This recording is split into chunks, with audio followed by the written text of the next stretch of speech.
And so you kind of went over a little bit. You said spring practice, so we're going to be a gap here in spring practice news for a while, right? They're not going to be starting up again until when, Rick? Next Tuesday, you said? Tuesday the 21st, they come back from spring break.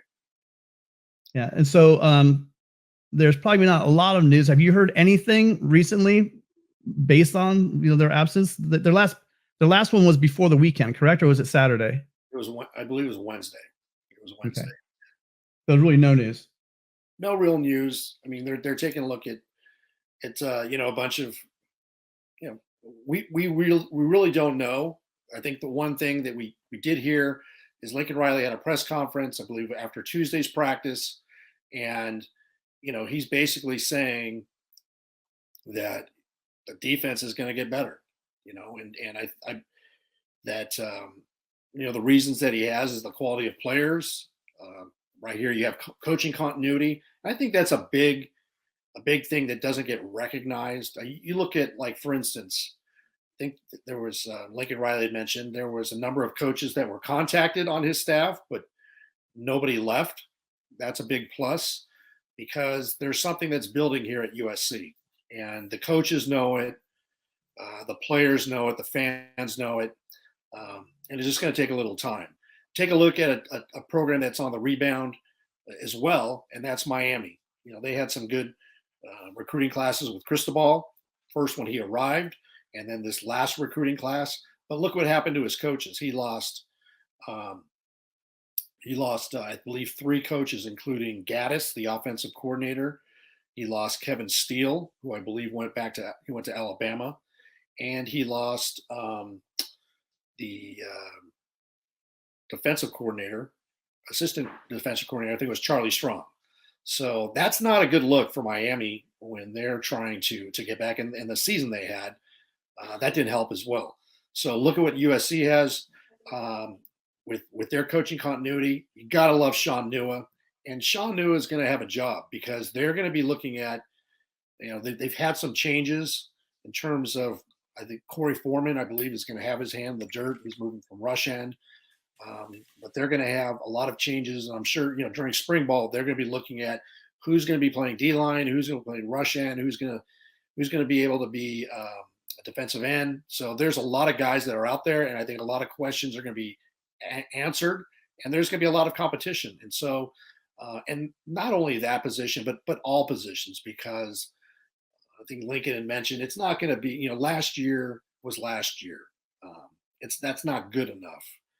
You can't, what was good enough for last year is totally different this year. And I believe in that.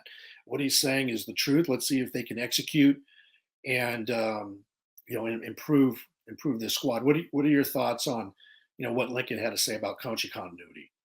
Yeah, I agree. Yeah, I'm happy with the fact that, he said this time last year, he was, just trying to build a culture, trying to get everything. There was just so much to do.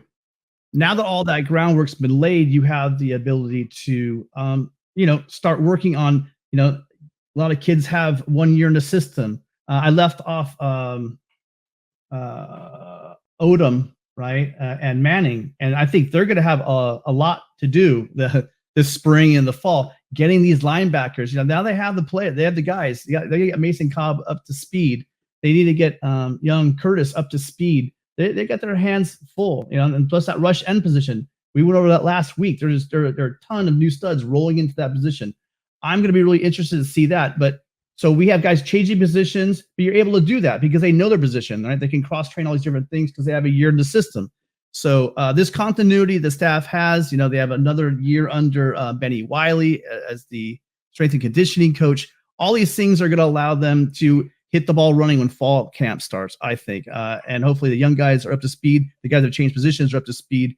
And the fact that there hasn't been coaching turnover is a huge part of that. And it also is a testament to the commitment of these guys that are there. There were offers. These guys did receive offers to go other places, but I believe Riley said that none of them took up on that, and they'll be back next year.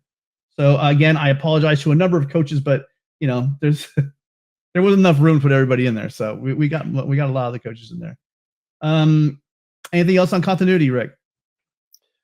No, I think you pretty much covered it. I think one of the things that I think will be interesting to look for is that this coaching continuity, the confidence, they know what they need. They know it when they see it, and we're gonna find out during the year. We're gonna like, where did this guy come from, right? They're gonna be nuggets, right? It's like, I'll just give you an example. Tackett Curtis, this guy's gonna step up, kind of like as I brought up with Darnell Bing 20 years ago, right? Kid's a freshman, but you knew that kid could play. There was 5 guys, the Poly Five, right? We got 4 of those recruits. Mercedes Lewis went to UCLA, but Tackett Curtis is a kid that can come in and contribute immediately. He's going to be learning side by side with Mason Cobb, Rajon Davis. I really see with Odom, this is an opportunity for the linebacking room to develop. We'll have to see, but coaching continuity, I think, is key, and this is a time for them to step up. Agreed.